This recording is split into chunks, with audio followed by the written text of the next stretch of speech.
हिंदी में यूपीएससी की तैयारी से संबंधित प्रोग्राम्स को देखने के लिए सब्सक्राइब करें स्टडी IQIAS हिंदी। जितना महत्व उत्तर भारत के विशाल मैदान में गंगा नदी तंत्र का देखने के लिए मिला, उतना ही महत्वपूर्ण आपको याद रखना है कि दक्षिण भारत के विशाल मैदान में दो नदियों का मिलेगा। ये कौन सी हैं? तो एक है गोदावरी और एक है कृष्णा नदी। इन दोनों नदियों की यदि हम बात करते हैं तो ये दोनों ही नदियां एक्चुअल में इंटरनेशनल कंटेक्स्ट के हिसाब से भी काफी इंपॉर्टेंट मानी जाती हैं, कारण कि इनके डेल्टाई क्षेत्र में एक प्राकृतिक गैस का उत्पादन किया जाता है और यह प्राकृतिक गैस का उत्पादन या फिर भंडार डायरेक्टली कनेक्टेड है एक्चुअल में इंडिया यूएसए रिलेशन के साथ। किस प्रकार? तो इस पूरे नदी तंत्र में हम उसको भी समझने का प्रयास करेंगे, अर्थात यहां पर गोदावरी और कृष्णा जिनका मैं संयुक्त डिस्कशन कर रहा हूं, एक माइन्यूट तरीके से मैं आपको समझाने का प्रयास करूंगा। मेरा नाम है अभिषेक कुमार और आप सभी का बहुत बहुत स्वागत है स्टडी IQIAS के हिंदी यूट्यूब प्लेटफॉर्म पर। चलिए बिना देरी किए प्रारंभ करते हैं कि यदि आप भारत का मैप देखेंगे तो मैंने आपको पहले ही बता दिया था कि भारत के मैप के अनुसार आपको ये दोनों नदियां कहां पर देखने के लिए मिलेंगी। सर कहां पर बताया? क्वेश्चन आएगा तो देखिए, मैंने 100+ रिवर्स वहां पर कंप्लीट कराई थी।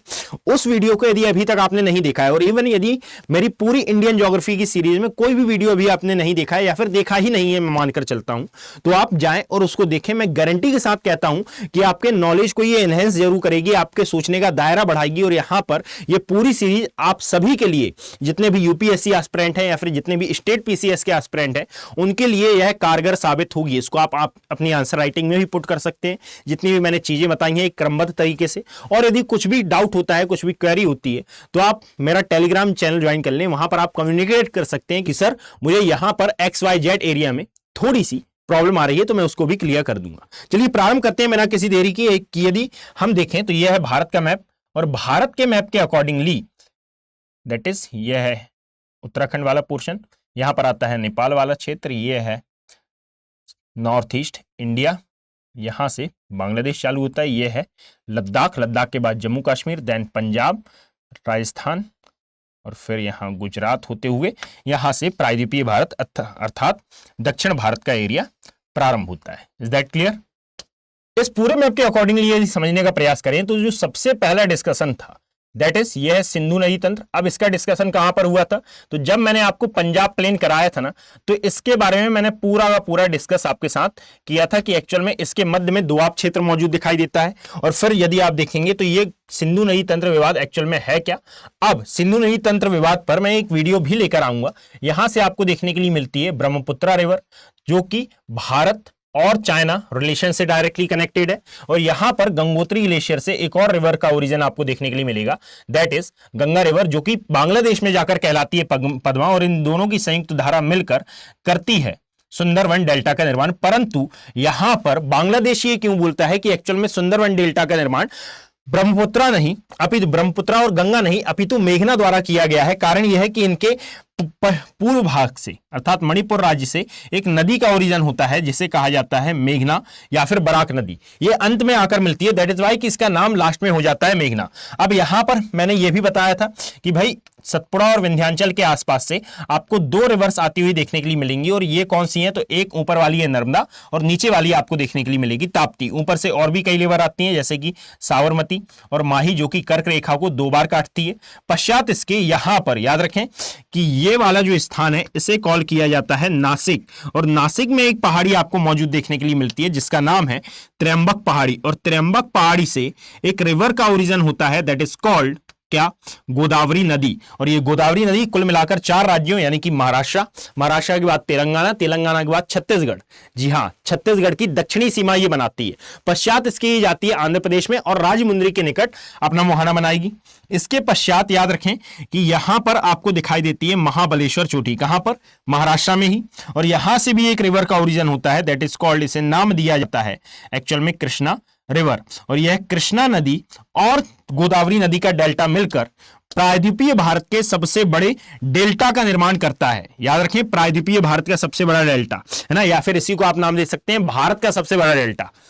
क्वेश्चन मन में ये आता है, डाउट आ जाता है कि भाई जब विश्व का सबसे बड़ा डेल्टा सुंदरवन डेल्टा है तो यहां पर भारत का सबसे बड़ा डेल्टा ये गोदावरी और कृष्णा नदियों का डेल्टा कैसे हो गया? तो बता दें बच्चों कि यहां पर यह क्षेत्र यानी कि सुंदरवन डेल्टा वाला क्षेत्र पूरा का पूरा अवस्थित है कहां?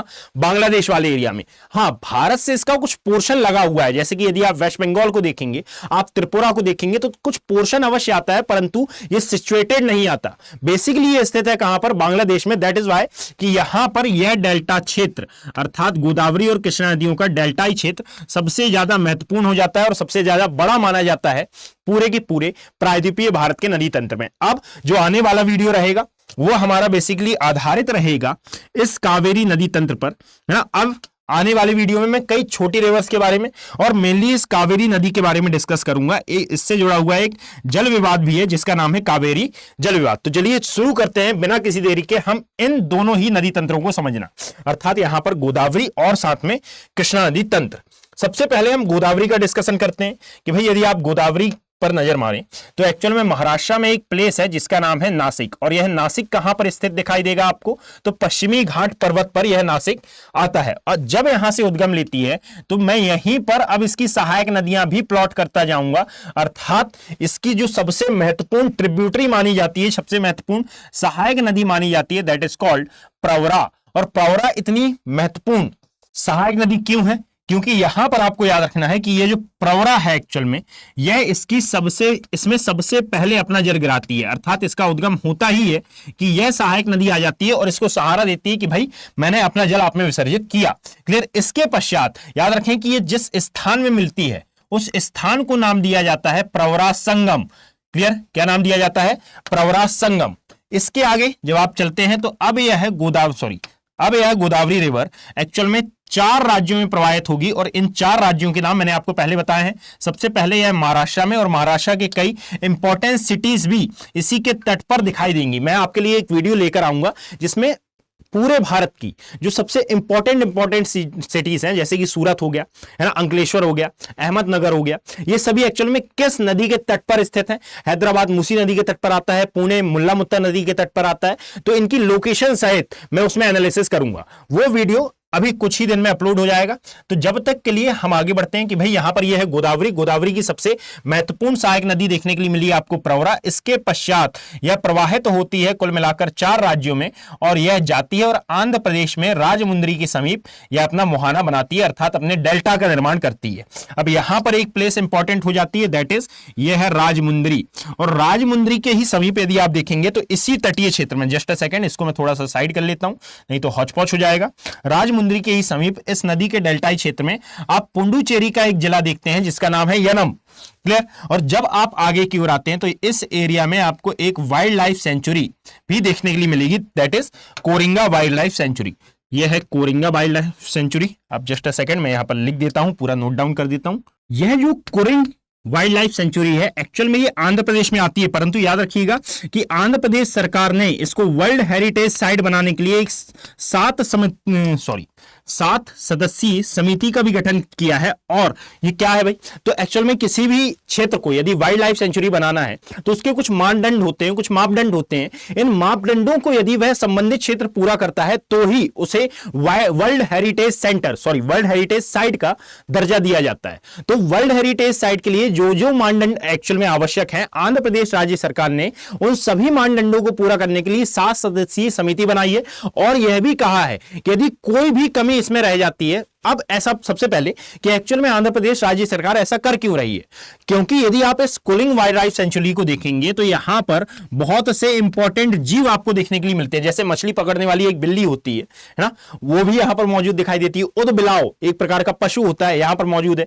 यह क्षेत्र अपने ऑलिव रेड कछुओं के लिए भी जाना जाता है। बेसिकली पूरा का पूरा गोदावरी कृष्णा नदियों के डेल्टाई क्षेत्र अपने ऑलिव रेड कछुओं के लिए जाना जाता है, मैंग्रोव वनों के लिए जाना जाता है। परंतु याद रखिएगा कि ये जो कुछ विशेष जीव है, जैसे कि सियार हो गया, स्नाइप्स हो गया, फ्लेमिंगो हो गया, तो ये सभी इंपॉर्टेंट जीवों का निवास स्थान माना जाता है यह कोलिंग वाइल्ड लाइफ सेंचुरी। और वर्तमान में मानव की कुछ दुष्कृत्यों के कारण यह बहुत ज्यादा खतरे में माना जा रहा है। दैट इज वाई यह चाहता है आंध्र प्रदेश की भाई इसको यदि वर्ल्ड हेरिटेज साइट का दर्जा मिलेगा तो इसको इंटरनेशनल सुरक्षा प्राप्त हो जाएगी। दैट इज वाई इसने एक 7 सदस्यीय समिति का गठन किया है। और यहीं पर आपको एक द्वीप भी स्थित देखने के लिए मिलेगा, दैट इज कॉल्ड होप द्वीप। क्लियर? अब आप एटलस में इसको यदि मार्क करते हैं तो एटलस में यह आपको नहीं मिलेगा। बस याद रखिएगा कि यह होप आइलैंड इसी के लिए जाना जाता है। क्लियर। और आता किसके डेल्टाई क्षेत्र में है, तो इन गोदावरी और कृष्णा नदियों के डेल्टाई क्षेत्र में यह आपको मौजूद दिखाई देता है बच्चे। इसके आगे जब आप बढ़ेंगे तो जनवरी से मार्च तक एक्चुअल में सबसे ज्यादा यह इंपॉर्टेंट हो जाता है। और जनवरी से मार्च के मध्य ऐसी कौन सी क्रियाएं घटित होती हैं भाई, तो याद रखिएगा जनवरी से मार्च के मध्य एक प्रकार के कछुए होते हैं जिनको कहा जाता है ऑलिव रेडले टर्टल या फिर ऑलिव रेडले कछुए, और यह अपना घोंसला बनाते हैं। यह ऑलिव रेडले कछुओं का मैंने पहले भी डिस्कशन किया था, यहां पर मैं दोबारा डिस्कशन कर रहा हूं कि एक प्रकार की यह स्थानिक प्रजाति थे ऑलिव रेडले टर्टल। ये एक प्रकार की स्थानिक प्रजाति थे, कहां की, उड़ीसा राज्य की, जहां पर आपको दिखाई देता है भीतरकनिका राष्ट्रीय उद्यान या फिर भीतरकनिका नेशनल पार्क। फिर बाद में जब धामरा पोर्ट का निर्माण होता है या फिर धामरा पोर्ट पर जब कोर्ट के द्वारा स्टे लगाया जाता है, तो फिर बाद में इनका निवास स्थान बनाया जाता है, कहां पर, अलग अलग क्षेत्रों में, जिनमें से एक निवास स्थान आपको यहां पर भी देखने के लिए मिलेगा। अभी वर्तमान में यदि हम देखें तो यह पूरा का पूरा भीतरकनिका नेशनल पार्क जो कि उड़ीसा राज्य में आता है, उड़ीसा में देखना है इसको एटलस में, उड़ीसा राज्य में आता है, यह अपने ऑलिव रेडले कछुओं के प्रजनन केंद्र के लिए जाना जाता है। अर्थात यहीं पर आपको दिखाई दिया राजमुंदरी, राजमुंदरी के समीप आपको यनम जो कि जो कि पुडुचेरी का एक जिला है ना। मैंने बताया था कि पुडुचेरी में कुल मिलाकर 4 जिले हैं जो कि 3 अलग अलग राज्यों में स्थित दिखाई देंगे। उनमें से एक है यनम जो कि आता है गोदावरी डेल्टाई में, है ना, गोदावरी के डेल्टा क्षेत्र में। एक्चुअल में यहां पर दोनों को मिला मत देना, गोदावरी और कृष्णा नदियों को। कारण यह है कि अभी मैं आऊंगा और उसके बारे में क्या इंपॉर्टेंट है उसके बारे में भी डिस्कशन होगा। चलिए आगे बढ़ते हैं, और जब आप इससे आगे बढ़ेंगे तो होप आइलैंड के बारे में हमने देख लिया, यहां पर विभिन्न प्रकार के जीव जंतु हैं उनके बारे में हमने देख लिया। अब यहीं पर गोदावरी नदी में आप याद रखें कि एक्चुअल में यह गोदावरी नदी जहां पर मुहाना बना रही है, अर्थात दैट इज राजमुंदरी, एक आपने यदि हिस्ट्री पढ़ी हो तो एक शख्स का नाम आपने अवश्य सुना होगा, आर्थर कॉटन, है ना। ये आर्थर कॉटन के समय इसको गोदावरी डिस्ट्रिक्ट या फिर गोदावरी जिला के नाम से जाना जाता था। और इसका मेन कारण था कि यहां पर बेसिकली गोदावरी नदी अपना मुहाना बनाती है, जिसके कारण यह पूरा का पूरा क्षेत्र सिंचित होता है और यह बहुत ही आवश्यक हो जाता है, बहुत ही महत्वपूर्ण हो जाता है। तो याद रखिएगा ये एग्जाम में कई बार पूछा गया है कि एक्चुअल कि गोदावरी डिस्ट्रिक्ट भारत में कहां आता है, किस राज्य में आता है, और इसको क्यों गोदावरी डिस्ट्रिक्ट कहा जाता था, और कौन सा समय था वो जब इसको गोदावरी डिस्ट्रिक्ट के नाम से जाना जाता था। तो एक शख्स थे जिनका नाम था आर्थर कॉटन, उनके समय पर इसको गोदावरी डिस्ट्रिक्ट का नाम दिया जाता था। फिर बाद में इसको राजमुंदरी कहा जाने लगा, आर्थर कॉटन। चलिए अब यदि हम इसकी सहायक नदियों के बारे में डिस्कशन करें तो एक सहायक नदी मैंने सबसे पहले आपको बताई जो कि सर्वप्रथम अपना जल गिराती है प्रवरा संगम के पास इस गोदावरी नदी में। पश्चात इसके कुछ और महत्वपूर्ण रिवर्स आ जाती हैं। अब मैं यहां पर ध्यान से नाम बोल रहा हूं, आप ध्यान से मेरी बात सुनिएगा। मैं थोड़ी सी स्पीड यदि मेरी स्लो हो जाती है तो ये उन स्टूडेंट्स के लिए है जो पहली बार इस चैप्टर को पढ़ रहे हैं बच्चे। क्लियर। यहां पर आपको दिखाई देती है एक्चुअल में कुछ पहाड़ियां, इन्हें कॉल किया जाता है अजंता पहाड़ी, दैट इज कॉल्ड अजंता हिल या फिर अजंता पहाड़ी। और अजंता हिल से एक रिवर का उद्गम होता है और ये रिवर है एक्चुअल में पूर्णा रिवर। अब देखिएगा कि पूर्णा किस तट पर अपना जल गंगा नदी में विसर्जित करती है, अपना जल गोदावरी नदी में विसर्जित करती है, तो यह है पूर्णा नदी, है ना। और पूर्णा की सबसे महत्वपूर्ण सहायक नदी मानी जाती है जो कि इसके दाएं तट से आती है, और यह है एक्चुअल में, जस्ट अ सेकेंड, इस नदी को नाम दिया जाता है धमरा, है ना। यह है धमरा नदी, और यह धमरा नदी एक्चुअल में सहायक नदी बनती है किसकी, इस पूर्णा नदी की। इसलिए याद रखिएगा कि धमरा भी इंपॉर्टेंट हो जाती है, धामरा नहीं, धामरा राजस्थान का एक स्थान था, यह धमरा है, और कई जगह पर इसको धरना भी नाम दिया जाता है। तो यह है हमारी पूर्णा नदी जो कि आती है, और यह सबसे महत्वपूर्ण सहायक नदी तो नहीं मानी जाएगी, पर हां यह अजंता पहाड़ियों से निकलती है, दैट इज वाई यह इंपॉर्टेंट हो जाती है। तो एक है पूर्णा, और यहां पर आपको दिखाई दे रही है दैट इज धरना या फिर धर्मा। और ये किस प्लेस में अपना जल विसर्जित कर रही है, तो याद रखिए कि यहां पर एक स्थान आता है जिसका नाम है परमणि, और ये परमणि के समीप, यानी कि एक जिला है महाराष्ट्र का, आपको इजीली मिल जाएगा, जहां पर पूर्णा नदी अपना जल विसर्जित कर रही है। यदि आप देखेंगे तो इजीली मिलेगा ये आपको, इसका नाम है परमणि जिला। परमणि जिले के समीप एक्चुअल में ये अपना जल विसर्जित कर देती है इस गोदावरी नदी में। इसके पश्चात और भी कई नदियां इंपॉर्टेंट हो जाती हैं, जैसे इसके पश्चात सबसे महत्वपूर्ण आती है प्राणहिता, जो कि सबसे महत्वपूर्ण और सबसे बड़ी सहायक नदी मानी जाती है इस पूरे गोदावरी ड्रेनेज सिस्टम की। अब कई स्थानों पर मंजीरा भी लिखा हुआ है, परंतु याद रखिएगा कि एक्चुअल में यदि आप दोनों रिवर्स की लंबाई को देखते हैं तो प्राणहिता की 113 है और मंजीरा की लगभग 724 के आसपास ये निकल के आती है। तो दैट इज वाई कि यहां पर मंजीरा is the longest river of sorry longest tributary of that's Godavari. Clear. अब यदि हम आगे बढ़ते हैं तो बच्चे याद रखो कि मंजीरा कहां पर है, तो ऊपर से आपको आती हुई देखने के लिए मिलेगी, दैट इज कॉल्ड मंजीरा। अब मंजीरा इसके बारे में आप पढ़ें उससे पूर्व आप याद रखिएगा। अब यहां पर देखो, मैं यहां पर सिटीज के बारे में नहीं बता रहा हूं। सिटीज इसलिए नहीं बता रहा हूं क्योंकि सिटी के बारे में बहुत सारा डेटा पहले ही उपलब्ध है। मैं उन चीजों के बारे में बता रहा हूं जिनके बारे में जनरली हमें पता नहीं होता। जैसे कि मैंने गोदावरी ड्रेनेज सिस्टम में यह बिल्कुल नहीं बताया है कि भाई यहां पर, अब मैं बता देता हूं, है ना। कारण यह है कि कुछ स्टूडेंट्स कमेंट ना करने लगे कि सर मेन पॉइंट ही भूल गए, है ना। एक्चुअल में लास्ट क्लास में मुझसे किसी ने, लास्ट वीडियो में किसी ने कमेंट किया था कि सर माजुली रिवर आइलैंड के बारे में आपने नहीं बताया। तो बच्चे माजुली रिवर आइलैंड इतना कॉमन हो गया है अब कि आपको पता है ना, यानी कि आपने कमेंट किया, आप उसके बारे में जानकारी जानते हैं कि भाई माजुली नदी द्वीप का निर्माण एक्चुअल में ब्रह्मपुत्र नदी द्वारा लाए हुए अवसादों के निक्षेपण से हुआ है और यह ब्रह्मपुत्र नदी पर स्थित है। मेनली जाना जाता है धान उत्पादन के लिए। 2016 में जो आसाम राज्य सरकार है उसने इसको एक नदी जिला भी घोषित किया है ना। अब ईयर में कंफ्यूजन हो जाता है और साथ में यह भी पता है कि 2016 में ही इसको Guinness book of world record में एक्चुअल में वर्ल्ड के सबसे बड़े नदी जिले के रूप में अर्थात रिवर आइलैंड के रूप में स्थापित किया गया। तो ये डेटा इतने बार कवर अप हो चुका है कि इसको बताने की आवश्यकता नहीं है, आपको वैसे ही पता है। और यदि नहीं पता है तो आइलैंड जहां पर मैंने कवर कराए थे वहां पर मैंने इस आइलैंड के बारे में बताया था। तो कई स्थानों पर वह डेटा जो कि जनरली नहीं पता होता है उसके बारे में डिस्कशन करना आवश्यक हो जाता है। दैट इज वाई मैं कई स्थानों पर वह चीजें जो कि बहुत कॉमन है, जैसे कि गोदावरी नदी का उद्गम आप सभी को पता है कि भाई नासिक के समीप त्रयंबक पहाड़ी से होता है और इसी को कहा जाता है बूढ़ी गंगा।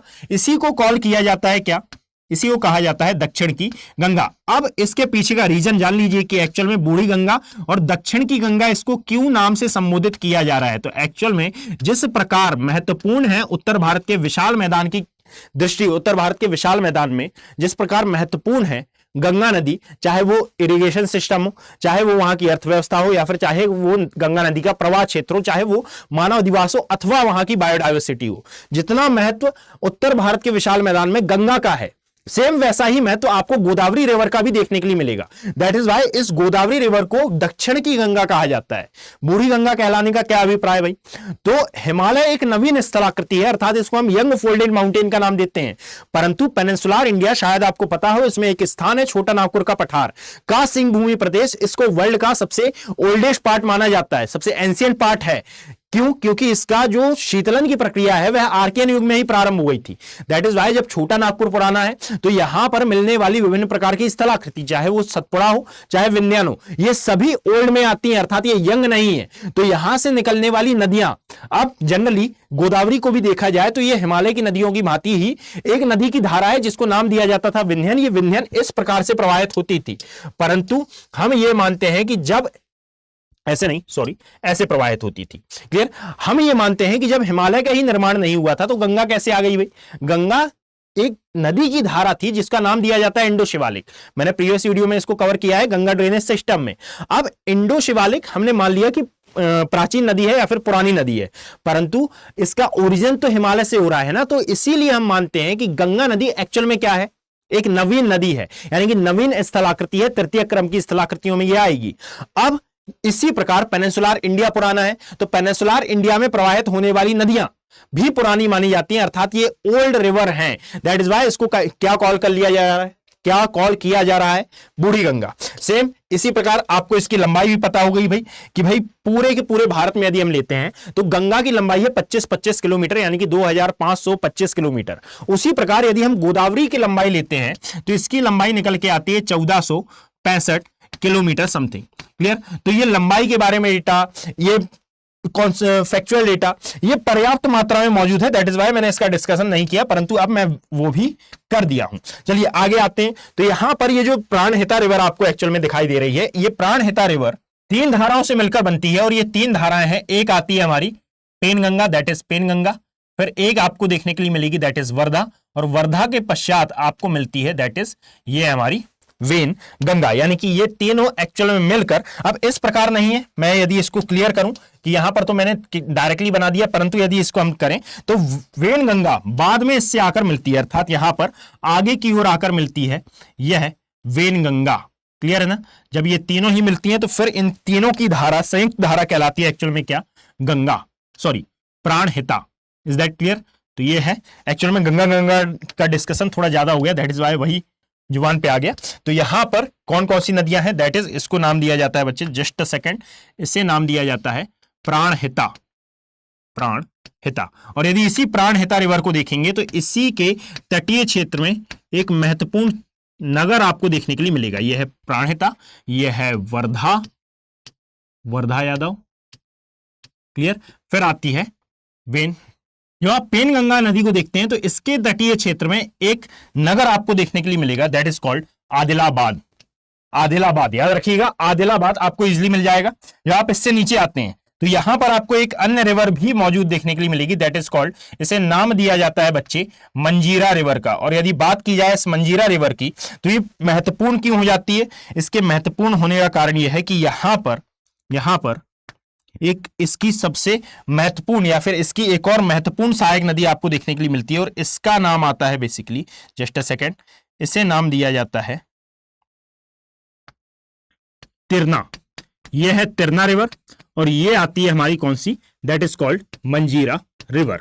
अब ध्यान से समझिएगा कि जब आप आगे जाएंगे तो एक और रिवर आपको मौजूद देखने के लिए मिलती है और इस रिवर का नाम आता है बेसिकली क्या, इसको कहा जाता है Maneri river, that is Maneri river, clear. ये है हमारी मनेरी रिवर और इसी के मध्य अर्थात इन दोनों के मध्य के एरिया में यदि आप देखोगे तो यहां पर आपको एक क्षेत्र देखने के लिए मिलेगा, that is called Nizamabad, clear. यहां पर आपको ये क्षेत्र देखने के लिए मिलता है। अब आगे की ओर बढ़ते हैं तो अब और भी महत्वपूर्ण और भी कई सहायक नदियां इसमें आकर मिलती हैं। यदि एक एक सहायक नदियों के बारे में हम डिस्कशन करेंगे तो वो ना ही एग्जाम पॉइंट ऑफ व्यू से इंपॉर्टेंट है, हम ये वो वाली बातें पढ़ रहे हैं जो कि प्राय या तो एग्जाम में पूछी जाती है या फिर महत्वपूर्ण होने के बावजूद एग्जाम में नहीं पूछी गई हैं, तो आगे पूछे जाने की संभावना है। दैट इज वाई यहां पर और भी कई क्षेत्र मौजूद दिखाई देंगे परंतु उनका विवरण मैं नहीं दे रहा हूं, है ना। अब कृष्णा नदी को जैसे ही हम स्टार्ट करेंगे तो वहां पर और भी कई महत्वपूर्ण क्षेत्रों का विवरण मैं आपको दूंगा। जैसे जब इनके डैम्स की बात करेंगे तो याद रखिएगा एक वीडियो में अलग से डैम पर भी लाऊंगा,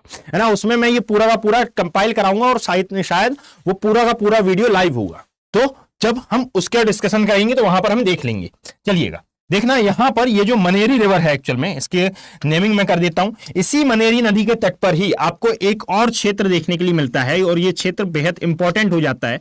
इसका नाम है करीम नगर, यानी कि ये कुछ महत्वपूर्ण सिटीज हैं वहां की, यहां पर आपको दिखाई देता है, that is called Karimnagar. Karimabad नहीं, यह है हमारा Karimnagar. Is that clear? इसको मैं नेमिंग दे देता हूं, यह है हमारा करीम नगर वाला एरिया जो कि किस नदी के तट पर स्थित है, तो बेसिकली मन्नेरी। जब आप और आगे जाते हैं तो उत्तर की ओर से एक और नदी आती है और इस नदी को नाम दिया जाता है, यह है इंद्रावती नदी, clear, that is called Indravati river. अब इंद्रावती रिवर के बारे में कहां डिस्कशन आया था हमारा, यदि आप सीरीज आराम से देख रहे होंगे तो आई थिंक आपको मालूम चल जाएगा कि ये इंद्रावती रिवर का ओरिजिन कहां से माना जाता है और यह मिल जाती है किसमें, गंगा नदी में, सॉरी मिल जाती है गोदावरी नदी में। ध्यान से देखिएगा कि यहां पर मैं दूसरा डायग्राम इसी में पुट कर रहा हूं, कारण यह है कि जब आप इन दोनों डायग्राम्स को देखेंगे तो यहां पर हमें गोदावरी और कृष्णा नदियों के डेल्टाई क्षेत्र के बारे में पढ़ना है। तो उसके लिए आवश्यक ये रहेगा कि भाई मैं इन दोनों ही डायग्राम्स को आपस में एक साथ बनाऊं। जस्ट अ सेकंड, मैं इसको थोड़ा सा एडजस्ट कर लूं और फिर हम आगे शुरू करते हैं। देखना, जब आप नासिक को देखते हैं तो नासिक के ही नीचे आपको एक और श्रेणी देखने के लिए मिलती है और इसका नाम क्या है, इसका नाम आता है महाबलेश्वर चोटी। अर्थात यहां पर आपको एक श्रेणी दिखाई देगी, मैं इसको एडजस्ट कर लेता हूं, है ना, आप अपना पेज मत खसका लेना ऐसे में। यह है हमारी महाबलेश्वर चोटी और यदि बात की जाए इस महाबलेश्वर चोटी की बच्चे तो याद रखिएगा कि इससे एक रिवर का ओरिजिन होता है और इसे नाम दिया जाता है कृष्णा नदी। अब कृष्णा नदी के बारे में भी मैं कुछ बातें बता देता हूं। जैसे यदि आप कृष्णा नदी की बात करेंगे तो यह पूरे भारत की दूसरी सबसे लंबी रिवर मानी जाती है। अब बट ऑब्वियस है कि दूसरी सबसे थी कौन सी, यह क्या नाम था इसका, गोदावरी। और यहां पर ये दूसरी सबसे लंबी कैसे हो गई भाई, तो यहां पर पेनिनसुलर इंडिया, प्रायद्वीपीय भारत की हम बात कर रहे हैं। प्रायद्वीपीय भारत के हिसाब से यदि हम देखें तो पहली आती है गोदावरी, सेकंड आ जाती है कौन सी, सेकंड आ जाती है यहां पर गोदावरी, सॉरी कृष्णा रिवर। अब यदि इसकी हम बात करते हैं तो इसमें भी कई महत्वपूर्ण सहायक नदियां हैं जिसके बारे में एक एक करके हम डिस्कस करेंगे। एक्चुअली में जब पेनिनसुलर इंडिया में आपको पढ़ा रहा था तो वहां पर मैंने आपके साथ एक बात साझा की थी, यदि आप पेनिनसुलर इंडिया को देखेंगे तो इसमें एक प्रोसेस आपको कभी नहीं देखने के लिए मिलेगी। और कौन सी है ये प्रोसेस, तो इसे कहा जाता है भ्रंशन की क्रिया। कि भ्रंशन की क्रिया आपको जनरली यहां पर देखने के लिए मिलती नहीं है, परंतु याद रखें कि यहां पर एक स्थान है जिसका नाम है भीम शंकर पहाड़ी वाला एरिया। ये भीम शंकर अर्थात भीमा नदी की घाटी वाला क्षेत्र, यहां पर आपको भ्रंशन की क्रिया होती हुई नजर आ रही है। अर्थात भविष्य में यदि पेनिनसुलर इंडिया, यदि प्रायद्वीपीय भारत कहीं से टूटता है तो वह स्थान होगा यही पेनिनसुलर इंडिया वाला, यही भीम शंकर पहाड़ी वाला एरिया, जो कि बेसिकली प्रवाहित होता है कहां पर, जो कि बेसिकली स्थित है कहां पर, गुजरात और महाराष्ट्र की बॉर्डर पर। तो देखिएगा यह है हमारी कृष्णा नदी का प्रवाह क्षेत्र। राज्यों की हम बात करते हैं तो सबसे पहले ये महाराष्ट्र से ओरिजिन लेती है, कर्नाटका में प्रवेश करती है, कर्नाटका में प्रवेश करने के पश्चात यह तेलंगाना जाती है और तेलंगाना में जाने के पश्चात यह आंध्र प्रदेश में प्रवेश करती है और आंध्र प्रदेश में एक स्थान मिलेगा, आप जाइए एटलस में मार्क करिएगा, यहां पर एक स्थान मौजूद देखने के लिए मिलेगा, दैट इज मछलीपट्टनम। और यह मछलीपट्टनम के पास जाकर क्या करती है, एक्चुअल में अपना मुहाना बनाती है, दैट इज ये हमारा मछलीपट्टनम वाला क्षेत्र, मछलीपट्टनम के पास जाकर यह अपना मुहाना बनाएगी। Is that clear? अब आगे की ओर आते हैं तो यहां पर अब इसकी कौन कौन सी सहायक नदियां हैं, कौन कौन सी ट्रिब्यूटरीज हैं, उन सभी के बारे में एक एक करके हम जानना प्रारंभ करते हैं। देखिएगा उत्तर की ओर एक पहाड़ी आपको नजर आएगी, है ना, और इस पहाड़ी को नाम दिया जाता है भीम शंकर पहाड़ी, दैट इज ये हमारी भीम शंकर हिल। और इस भीम शंकर पहाड़ी से एक रिवर का ओरिजिन होता है और इस रिवर को नाम दिया जाता है भीमा पहाड़ी। अब यदि इस भीमा पहाड़ी की बात करें तो सबसे पहले तो कि भाई इसी के बारे में मैंने अभी बताया कि इसी के तटीय क्षेत्र, इसी की घाटी क्षेत्र में आपको भ्रंशन की क्रिया होती हुई नजर आएगी। परंतु इससे भी इसी में एक और इंपॉर्टेंट डेटा यह है कि इसकी भी एक सहायक नदी है और इसको नाम दिया जाता है क्या, दैट इज कॉल्ड मुल्ला मुत्ता। और यह मुल्ला मुत्ता नदी के तट पर ही, इसी मुल्ला मुत्ता नदी के तट पर आपको स्थित दिखाई देता है, दैट इज कॉल्ड पुणे। यह है पुणे नगर, जो कि एक्चुअल में स्थित है किसके तट पर, मुल्ला मुत्ता नदी के तट पर। मैं नेमिंग कर देता हूं, अच्छा पुणे तो आप समझ जाएंगे, मैं डायरेक्टली यहां पर इसको मैं साइड कर देता हूं ताकि आप लोग देख पाए, है ना। यह है पुणे, पी लिख दिया मैंने, नदी का नाम मैं यहां पर नोट डाउन कर देता हूं, दैट इज कॉल्ड मुल्ला मुत्ता। एक बात इंपॉर्टेंट कि भाई यदि आपको इन सभी की पीडीएफ चाहिए हो, यानी कि यदि आप वीडियो के साथ नोट डाउन नहीं करते जा रहे हैं तो इन सभी वीडियोस की, जितने भी अभी तक वीडियोस हो चुके हैं उनकी यदि आपको पीडीएफ चाहिए हो तो आप मेरे टेलीग्राम हैंडल अर्थात जियोग्राफी बाय अभिषेक कुमार से इसको आप डाउनलोड कर सकते हैं। और यदि कोई भी क्वेरी होती है तो आप मुझसे यहीं पर कनेक्ट हो भी सकते हैं। क्लियर? यदि किसी को ग्रुप नहीं मिलता है तो भाई अगली वीडियो से मैं यहां पर क्यूआर प्रोवाइड करा दूंगा जिसके थ्रू आप डायरेक्टली ज्वाइन हो पाएंगे। कई लोगों के कमेंट आ रहे थे कि एक्चुअल में यह ग्रुप नहीं मिल रहा है, तो होती है ये समस्या, तो मैं वहां पर अपना क्यूआर आपको दे दिया करूंगा नेक्स्ट वीडियो से, जिसके थ्रू आप डायरेक्टली मुझसे ज्वाइन हो सकते हैं। दैट इज भीमा रिवर या फिर भीमा नदी। अब यदि भीमा नदी की हम बात करें तो यहीं पर याद रखो, मैं नेक्स्ट स्लाइड ले लेता हूं कि यहां पर यदि आप भीमा नदी की बात करोगे तो निकल तो रही है भीमशंकर पहाड़ी से, इसके अलावा और क्या क्या इंपॉर्टेंट हो जाता है तो यहीं पर आपको एक हिल स्टेशन भी देखने के लिए मिलेगा, भीमा रिवर, और भीमा रिवर के ही समीप आपको एक हिल स्टेशन भी नजर आता है जिसका नाम है माथेरन। और ये माथेरन हिल स्टेशन एक्चुअल में भारत का पहला कार्बन न्यूट्रल हिल स्टेशन है। कार्बन न्यूट्रल हिल स्टेशन क्या होता है, तो भाई यहां पर ये पूरे के पूरे एनवायरमेंट के लिए सबसे ज्यादा महत्वपूर्ण माना जाता है। क्लियर? अब यदि आपने एनवायरमेंट पढ़ा होगा, एनवायरमेंट इकोलॉजी, तो वहां पर ये हिल स्टेशन के बारे में डिस्कशन भी आता है, यानी कि क्यों बनाए जाते हैं, ज्योग्राफी में आता है, मेनली ज्योग्राफी का ये पार्ट माना जाता है। परंतु इसी का एक सब पार्ट आपको एनवायरमेंट में भी देखने के लिए मिलेगा कि किस प्रकार ये हमारे पर्यावरण के लिए बेहद ही इंपॉर्टेंट माने जाते हैं, बेहद ही आवश्यक माने जाते हैं, उनके बारे में। क्लियर? तो यदि हम यहां पर बात करते हैं तो याद रखें कि यह जो माथेरन है यह अपने कार्बन न्यूट्रल हिल स्टेशन के लिए मेनली फेमस है, कार्बन न्यूट्रल। और यदि अब और सहायक नदियों के बारे में हम डिस्कशन करें तो चलिए आ जाते हैं पीछे। जब हम पीछे की ओर देखेंगे, जस्ट अ सेकंड, यहां पर हौच पौच हो रहा हो तो आप मुझे क्षमा करें, मैं यहां पर अब रिवर्स को बनाऊंगा। क्लियर? यदि हम यहां पर देखते हैं तो जस्ट अ सेकंड, मैं इसको थोड़ा छोटा करूं क्या, नहीं रहने दूं, है ना। यहां पर अब आपको कुछ रिवर्स देखने के लिए मिलेंगी, कौन कौन सी है ये, तो यहां पर एक मिलती है आपको कोयना, और इस कोयना रिवर पर एक बांध निर्मित है जिसे कॉल किया जाता है कोयना बांध। ये आती है हमारी कोयना रिवर, और इस कोयना रिवर पर आपको एक डैम स्थित दिखाई देगा, दैट इज कोयना डैम। हाँ, एक और बात, सबसे इंपॉर्टेंट बात कि भाई जब भी आप इसका डिस्कशन करेंगे ना कि यहां पर पुणे शहर स्थित है, तो याद रखिएगा कि पुणे एक्चुअल में वृष्टि छाया प्रदेश के अंतर्गत आता है। यानी कि भारत में जब मानसून प्रवेश करता है, और भारत में मानसून प्रवेश कहां से करता है, तो यह है हमारा पेनिनसुलर इंडिया। इस पेनिनसुलर इंडिया में यदि हम देखें तो एक्चुअल में मानसून प्रवेश कर रहा है दक्षिण पश्चिम दिशा से, तो इसे नाम दिया जा रहा है दक्षिण पश्चिम मानसून। परंतु यह मानसून एक्चुअल में टकराता है सबसे पहले किससे, that is western Ghat mountain. और जब ये वेस्टर्न घाट माउंटेन से टकराता है तो अपने द्वारा जलवाष्प के द्वारा जो आर्द्रता इसने ग्रहण की है उसमें से आधे से अधिक आर्द्रता यह पश्चिमी घाट पर्वत या फिर वेस्टर्न घाट माउंटेन के वेस्टर्न पार्ट में गिरा देता है। दैट इज वाई जब यह आगे बढ़ता है ना, तो आगे उसमें इतनी जलवाष्प नहीं बची रहती, जिसके कारण उतनी अधिक ये बादल उतनी अधिक वर्षा नहीं कर पाते जितनी इन्होंने वेस्टर्न घाट माउंटेन के वेस्टर्न पार्ट में कराई है, अर्थात पश्चिमी घाट पर्वत के पश्चिमी भाग में जितनी वर्षा कराई है, जितनी मुंबई वाले इलाके में कराई है, उतनी ज्यादा वर्षा ये पुणे में नहीं करा पाते। तो दैट इज वाई कि यह वाला क्षेत्र किसमें काउंट किया जाता है, रेन शेडो जोन में, या फिर यह वाला क्षेत्र काउंट किया जाता है वृष्टि छाया प्रदेश में। मैं नोट डाउन कर देता हूं कि यहां पर यह जो पुणे आता है, यहां पर यदि मान लीजिए पुणे शहर स्थित है, तो यह पुणे एक्चुअल में गिना जाएगा किसमें, काउंट किया जाएगा वृष्टि छाया प्रदेश में। यदि इसमें कंफ्यूजन होता है तो मैं डायरेक्टली यहां पर इंग्लिश से लिख देता हूं कि रेन शेडो जोन में। परंतु याद रखिएगा कि यदि आप हिंदी माध्यम के छात्र हैं तो आपको हिंदी आनी चाहिए, इसीलिए आप हिंदी में भी इसको याद रखें, दैट इज वृष्टि छाया प्रदेश। अब वृष्टि छाया प्रदेश में बेसिकली पूरा का पूरा दक्कन पठार आता है, यानी कि वह दक्कन का पठार जो कि वेस्टर्न घाट माउंटेन या फिर पश्चिमी घाट पर्वत के पश्चिमी भाग में स्थित है। परंतु यहां पर मैं पुणे का डिस्कशन केवल इसलिए कर रहा हूं क्योंकि आप जरा सोचें कि मुंबई में यदि आप जाते हैं तो मुंबई सागरीय सतह पर या फिर सागर के तट पर स्थित है, परंतु वैसा माहौल आपको पुणे में नजर नहीं आएगा। पुणे में चाहे जब, यानी कि समय के साथ साथ यहां पर पानी की दिक्कतें बढ़ रही हैं, पानी की किल्लतें बढ़ रही हैं। क्यों भाई, क्योंकि ये तो महाराष्ट्र में आता है, और महाराष्ट्र वालों को ही यदि पानी की दिक्कत हो रही है तो बाकी अदर स्टेट का क्या होगा, यानी कि आगे एमपी है, छत्तीसगढ़ है। तो बच्चे यहां पर एक्चुअल में यह पूरा का पूरा क्षेत्र पठारी है, अर्थात यह चट्टानों, जिन चट्टानों से बना हुआ है ना, उनमें जल धारण क्षमता नहीं पाई जाती, या फिर यह जल को नीचे नहीं प्रवेश करने देती, जिसके कारण यहां पर भूमिगत जल का स्तर भी कम है दक्कन के पठार पर।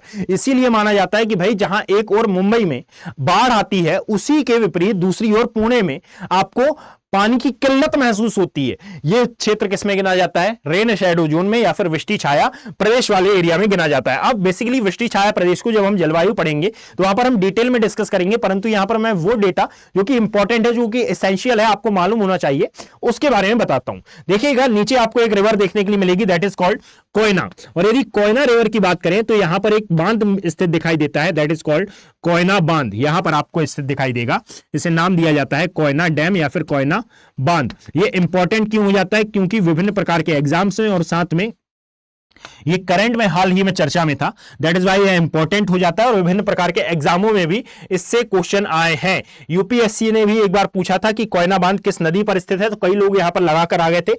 अब यूपीएससी नहीं, बेसिकली कौन सा एग्जाम था मुझे ये समझ में नहीं आ रहा, पर हाँ लेता यूपीएससी ही था। तो एक्चुअल में लोग कंफ्यूज हो जाते हैं कि भाई कोयना स्थान का नाम है या फिर क्या यह बांध है या फिर क्या यह नदी है। तो याद रखो कोयना नदी है, कोयना नदी पर ही कोयना बांध स्थित है, जो कि सहायक नदी है एक्चुअल में किसकी, कृष्णा रिवर की। आगे बढ़ते हैं तो जब आप इसके आगे बढ़ोगे तो यहां पर आपको दो रिवर्स और देखने के लिए मिलेंगे, इन दोनों का नाम लगभग सेम है।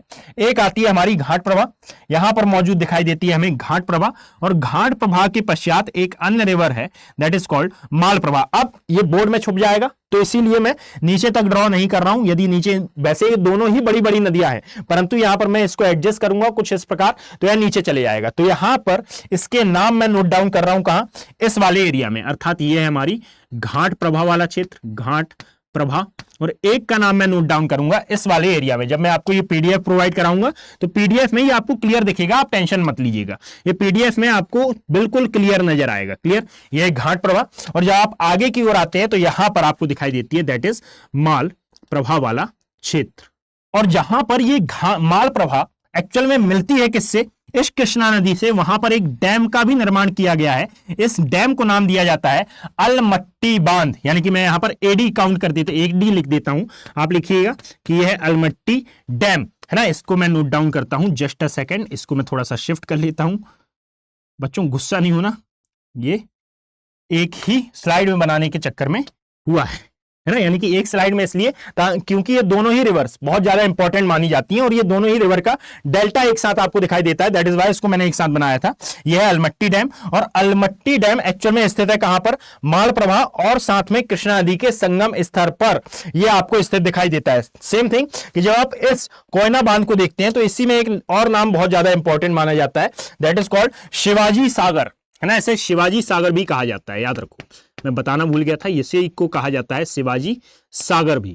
तो आपसे शिवाजी सागर पूछा जाए या फिर कोयना डैम पूछा जाए, आपको दोनों ही बातें अपने माइंड में अच्छे से सेटल डाउन रखनी है। चलिए आगे बढ़ते हैं, और यदि इसके आगे हम देखें तो देखिए सबसे पहले मुल्ला मुत्ता सहायक नदी है भीमा की, भीमा के पश्चात दक्षिण यानी कि ये right hand side Koyna, Koyna में कोयना बांध, और फिर इसके पश्चात है ना ये कोयना रिवर, ये वाली है, ये कोयना है ना, ये इसकी है, और फिर इसके बाद घाट प्रभा के मालप्रभा जहां पर मिल रही है वहां पर अलमट्टी बांध या फिर अलमट्टी डैम आपको स्थित देखने के लिए मिलेगा, दैट इज कॉल्ड अलमट्टी बांध।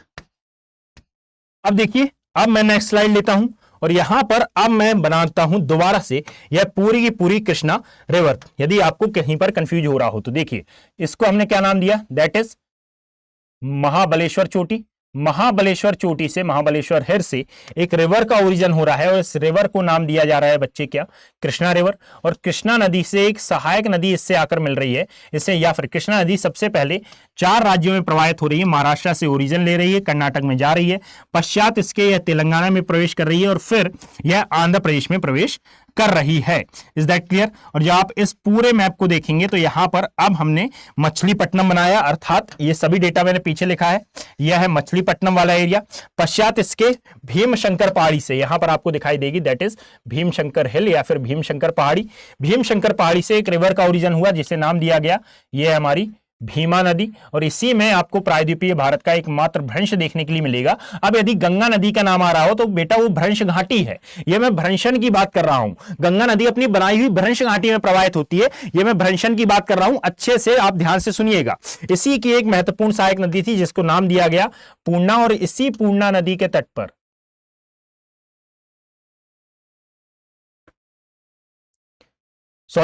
मुल्ला मुत्ता, और इसी मुल्ला मुत्ता नदी के तट पर एक्चुअल में आपको स्थित दिखाई दिया था क्या, पुणे वाला क्षेत्र। चलिए नीचे आते हैं, तो नीचे फिर आपको 3 रिवर्स देखने के लिए मिली थी जो कि महत्वपूर्ण थी, और ये 3 में से एक थी हमारी कोयना, जिस पर कोयना बांध बना हुआ था। कोयना के पश्चात आपको दिखाई दी थी क्या, घाट प्रभा, और घाट प्रभा के पश्चात ये अब बड़ी थी है ना, घाट प्रभा के पश्चात एक जो मेन रिवर आपको मिली थी दैट इज कॉल्ड मालप्रभा। और जहां पर मालप्रभा नदी कृष्णा नदी से मिल रही थी, यहां पर आपको एक बांध नजर आया था जिसे कॉल किया जाता है अलमट्टी बांध, और यहां पर इस नदी के तट पर अर्थात कोयना नदी के तट पर कोयना बांध जिसका नाम है शिवाजी सागर। चलिए आगे आते हैं, और जब आप आगे आएंगे तो देखिए यहां पर अब और नदियां आपको स्थित देखने के लिए मिलेंगी, अर्थात यहां पर एक नदी है जिसका नाम है तुंगभद्रा नदी, that is called Tungabhadra river. और तुंगभद्रा रिवर के बारे में याद रखिए कि ये एक्चुअल में 2 धाराओं के मिलने से बनती है। कौन सी हैं ये 2 धाराएं, तो एक आती है जिसका नाम है तुंगा,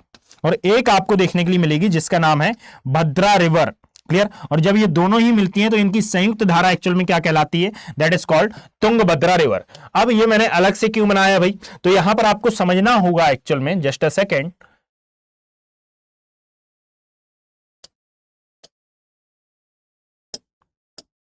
कि इसमें से तुंगा और भद्रा नदियां क्यों इंपॉर्टेंट है। तो देखिए अब मैं यहां पर लिखता हूं कि भाई ये वाली जो नदी है दैट इज कॉल्ड तुंगा नदी, है ना, ये हमारी तुंगा नदी या फिर इसी को कहा जाता है तुंग नदी। क्लियर? ये है हमारी Bhadra river, that is called Bhadra river. और जब आप भद्रा रिवर को देखेंगे तो एक्चुअल में भद्रा रिवर पर एक डैम स्थित है जिसे नाम दिया जाता है भद्रा बांध या फिर भद्रा डैम। यहां पर आपको एक डैम स्थित दिखाई देगा that is called Bhadra dam या फिर भद्रा बांध। Is that clear? है ना, तो यहां पर भद्रा बांध स्थित है। पश्चात जब आप इन दोनों की संयुक्त धारा को देखते हैं तो इन दोनों की संयुक्त धारा कहलाती है एक्चुअल में तुंगभद्रा रिवर। इन दोनों की संयुक्त धारा कहलाती है तुंगभद्रा रिवर, और इस तुंगभद्रा नदी पर एक बांध स्थित आता है जिसका नाम है तुंगा बांध, है ना, मतलब कि तुंगा बांध तुंगा नदी पर नहीं है, ये तुंगा बांध तुंगा नदी पर नहीं है, ये एक्चुअल में इन दोनों की संयुक्त धारा जिससे नाम दिया जाता है तुंगभद्रा इस पर स्थित दिखाई देता है। दैट इज वाई मैंने यहां पर ये मैप अलग से बनाया था। ये हमारा तुंगा डैम या फिर तुंगा बांध। Is that clear? चलिए आगे बढ़ते हैं।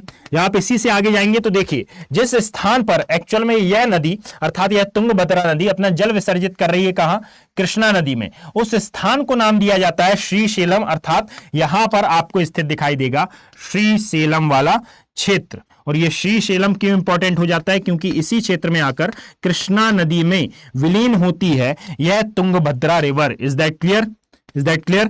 अब आपसे एक रिक्वेस्ट है कि भाई यदि आपको यह वीडियो पसंद आया हो, आपको यह वीडियो पूरा का पूरा कंटेंट पसंद आ रहा हो, तो आप मुझे अप्रिशिएट जरूर करें, अर्थात कमेंट सेक्शन में देखकर बताएं, जाकर बताएं कि एक्चुअल में यह पूरा वीडियो आपको नॉलेजेबल लगा अथवा नहीं लगा। वैसे अपना पॉजिटिव रिस्पॉन्स देगा, अपना पूरा डेटा, अपना पूरा प्रयास देने का मैं आपको प्रयत्न करता हूं कि भाई यहां पर जितना अच्छे से अच्छा कंटेंट हो सके आपको प्रोवाइड हो। परंतु हां, ह्यूमन नेचर है कि कुछ लोगों को ये पसंद नहीं आता तो वो कमेंट सेक्शन में अपना गुस्सा निकाल कर जाते हैं, परंतु ऐसा होना नहीं चाहिए था।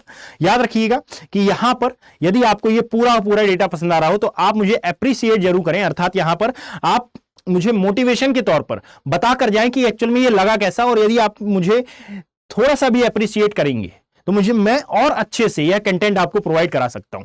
याद रखें कि यहां पर यदि आपको ये पूरी सीरीज पसंद आ रही हो तो आप इसे लाइक करें, ज्यादा से ज्यादा अपना पॉजिटिव रिस्पांस दें और इसे शेयर करने का प्रयास करें, अर्थात इस पर एंगेजमेंट जरूर बढ़ाएं।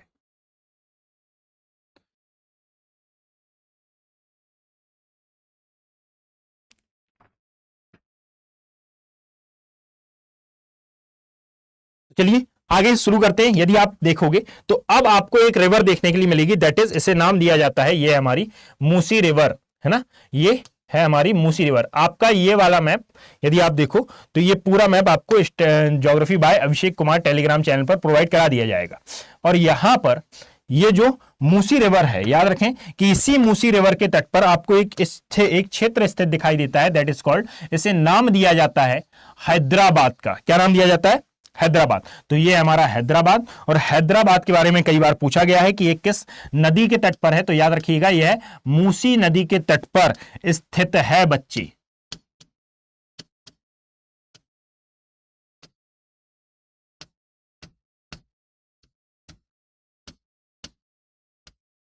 इसी से आगे जाने पर आपको एक और डैम देखने के लिए मिलता है, और ये डैम कौन सा है? तो बेसिकली इस डैम को नाम दिया जाता है नागार्जुन सागर, है ना, ऐसे नाम दिया जाता है नागार्जुन सागर, NS, यहां पर नोट डाउन, नागार्जुन सागर। और इसी के पश्चात एक अंतिम सहायक नदी जो कि इंपॉर्टेंट है ना, ये कौन सी आती है बच्चे?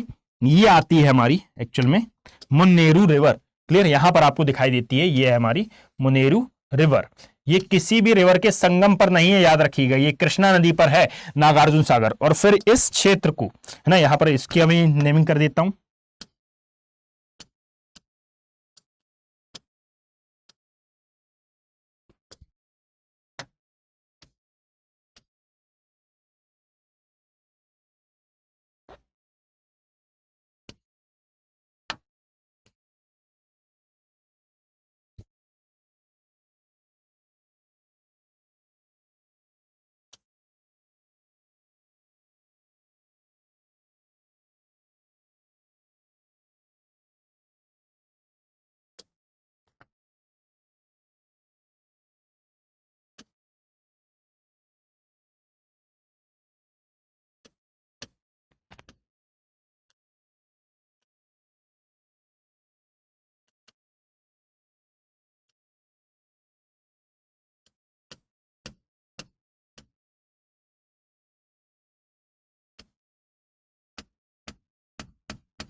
अब चलिए इसको खत्म करने के पश्चात अब क्या, हाँ, अब हम डिस्कस करते हैं गोदावरी कृष्णा नदियों के डेल्टाई क्षेत्र को, अर्थात ये दिख रहा है आपको गोदावरी कृष्णा नदियों का डेल्टाई क्षेत्र। यहां पर अब कुछ और रिवर्स रह गई थी, यानी कि एक है मूसी और एक है मुन्नेरू। चूंकि यहां पर प्लेस है इसलिए मैं यहां पर इसको नोट डाउन कर देता हूं। दैट इज ये है हमारी,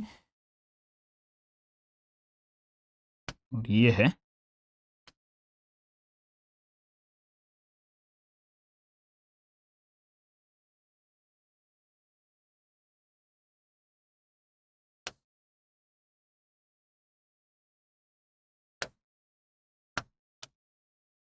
इसे नाम दिया जाता है मूसी। और मूसी नदी के तट पर मैंने क्या स्थित बताया था आपको, स्थित है हैदराबाद शहर। तो दैट इज यहां पर नाम आता है हैदराबाद का, ये है हमारा हैदराबाद शहर। इसके पश्चात जो लास्ट थी ये है हमारी मुन्नेरू रिवर। इसको बस मैं जस्ट अ सेकेंड, इसको अरे गलत हो गया, sorry sorry sorry sorry sorry.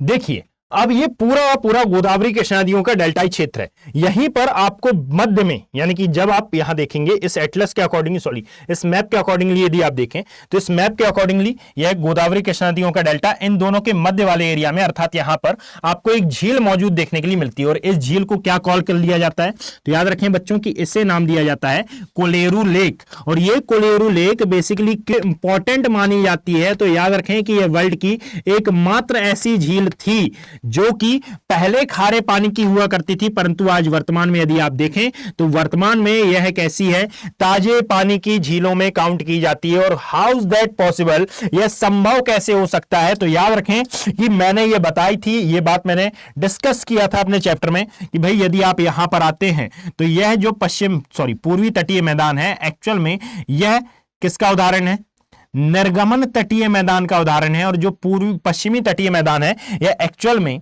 निज्जमनकारी बल के कारण निर्मित मैदान का उदाहरण है। इसका क्या अभिप्राय है, इसका क्या अर्थ है, इसका अर्थ निकल के आता है भाई कि एक्चुअल में जो पश्चिमी घाट पर्वत है, जो पश्चिम तटीय मैदान है, यह टूटकर पानी में समा गया है। और यह हुआ क्यों, क्योंकि प्रायद्वीपीय भारत लगातार उत्तर पूर्व दिशा की ओर प्रवाहित हो रहा था। पश्चात जो पूर्वी तटीय मैदान था इसका निर्माण कुछ इस प्रकार से हुआ था कि नदियों द्वारा लाए हुए अवसादों के निक्षेपण के कारण जब यहां पर अवसाद जमते गए तो यह भाग धीरे धीरे धीरे धीरे मग्न तट से निर्गमन तट बनता गया, अर्थात यह बाहर की ओर आ गया। दैट इज वाई यह उत्थान प्रक्रिया या फिर निर्गमन प्रक्रिया द्वारा निर्मित मैदानों की श्रेणी में आता है। क्लियर। तो उसी प्रकार जैसे जैसे इन नदियों ने अपने अवसादों का इस क्षेत्र में जमाव किया तो वहां पर जो झील पहले तटीय क्षेत्र में थी, अर्थात यह एक लैगून झील का उदाहरण थी, बाद में यह पीछे आई, स्थलखंड के पास आई और फिर गोदावरी और कृष्णा नदियों ने अपने पानी का संचयन किस लेक में किया, इस कोलेरू लेक में किया। दैट इज वाई कहा जाता है कि कोलेरू लेक वर्ल्ड की एकमात्र ऐसी लेक है जो कि पहले खारे पानी की थी, परंतु आज वर्तमान में गोदावरी और कृष्णा नदियों के प्रभाव के कारण यह कैसी बन गई है, यह बन गई है एक्चुअल में डेल्टाई लेक, अर्थात यह ताजे पानी की झील में परिवर्तित हो गई है बच्चे। लेकिन इसी प्रकार यह डेल्टाई क्षेत्र मेनली जाना जाता है अपनी प्राकृतिक गैस के उत्पादन के लिए, अर्थात यहां पर आपको एक नेचुरल गैस देखने के लिए मिलेगी और इसको क्या नाम दिया जाता है, इसे नाम दिया जाता है शैल गैस। यह शैल गैस का उत्पादन करना बहुत ज्यादा कठिन होता है। यह एक प्रकार की नेचुरल गैस है, यह साइबेरिया में मिलती है और साथ में यह अलास्का रीजन में भी मिलती है, नेचुरल गैस है। बस समस्या यह है कि इसका उत्पादन करना बहुत ज्यादा कठिन होता है, अर्थात गैस ऐसा नहीं है कि टैंकर में या फिर कंटेनर में भर के ये जमीन के अंदर प्रोवाइड कराई जा रही है। एक्चुअल में ये चट्टानों के मध्य में आपको देखने के लिए मिलेगी और ये चट्टानों के मध्य से इसको निकालना मुश्किल होता है। कारण यह है कि यह बहुत ही जल्द वातावरण में विलीन हो जाती है। दैट इज वाई कि इसको निकालने के लिए एक वनस्पति का यूज किया जाता है जिसे नाम दिया जाता है गुआर गम। और यह गुआर गम आपको बहुत अधिक मात्रा में उत्पादित होते हुए देखने के लिए मिलता है राजस्थान वाले रीजन में। और यही गैस जब अलास्का रीजन में भी मौजूद दिखाई दे रही है तो यह एक समस्या का विषय बन गई थी कि भाई इसका उत्पादन किस प्रकार किया जाए। चूंकि भारत के पास इसका हमने क्या ले लिया, यानी कि एक रफली मैप के थ्रू, तो यहां पर अलास्का रीजन में यह मिल रही थी, तो हमने फिर बाद में इसी गुआर गम को एक्सपोर्ट करना चालू किया, निर्यात करना चालू करा यूएसए में। आप सोचें कि वर्ल्ड की एक महापावर जब किसी गैस को, जब किसी भी वस्तु को खरीदेगा और वह उसकी आवश्यकता उसके पास बहुत ज्यादा एसेंशियल होगी, तो वह उसकी क्या कीमत लगाएगा। तो बस हुआ भी यही गुआर गम के साथ कि एक्चुअल में बहुत ज्यादा मात्रा में यूएसए ने इसको खरीदना चालू किया। तो भारत के पास भी यही कि भाई हरियाणा और पंजाब में सबसे ज्यादा कृषि की जाती है, सबसे ज्यादा उपयुक्त कृषि की जाती है, तो हरियाणा पंजाब के कृषकों ने इसको उगाना भी चालू किया। जब इसका एग्रीकल्चर प्रारंभ हुआ, अर्थात यहां पर डायरेक्टली हमें विदेशी मुद्रा भंडार की प्राप्ति होने लगी इस गुआर गम से, परंतु समय के साथ इसमें थोड़ा सा इंक्रीजन हुआ, अर्थात समय के साथ यह एक्सपेंसिव होती गई। फिर इसी के साथ साथ यूएसए पीछे से अर्थात कुछ और तरीका भी इस शैल गैस के उत्पादन के लिए खोजता रहा। अब हुआ यह कि उसने दूसरा तरीका निकाला और उसने अचानक से ही हमसे इस गुआर गम को खरीदना बंद किया।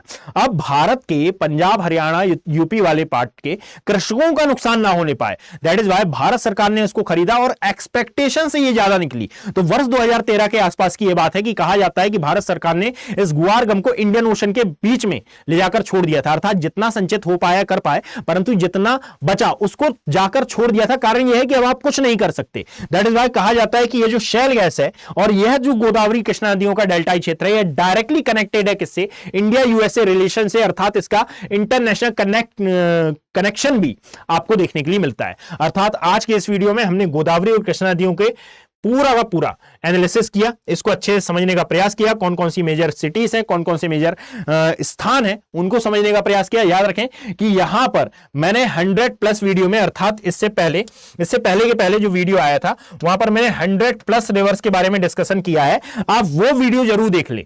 कारण यह है कि यहां पर 115 के आसपास, लगभग 115 रिवर्स मैंने आपको बताई हैं, और इसके अलावा मैंने आपको यह भी बताया है कि भाई गोदावरी हो, कृष्णा हो, ब्रह्मपुत्रा हो, तो इनकी और कितनी सहायक नदियां हैं, और वो सभी सहायक नदियां इंपॉर्टेंट है आपके एग्जाम पॉइंट ऑफ व्यू से। तो यदि आप वो वीडियो देख लेते हैं तो मैं गारंटी के साथ कहता हूं कि आप इसमें और डेटा ऐड कर पाएंगे। अब यहां पर मैंने क्यों नहीं किया भाई, तो बेसिकली वहां पर जब मैंने पढ़ाया है तो यहां पर अब वह डेटा जो मैंने अभी तक नहीं पढ़ाया, वह डेटा मैंने देने का प्रयास किया है।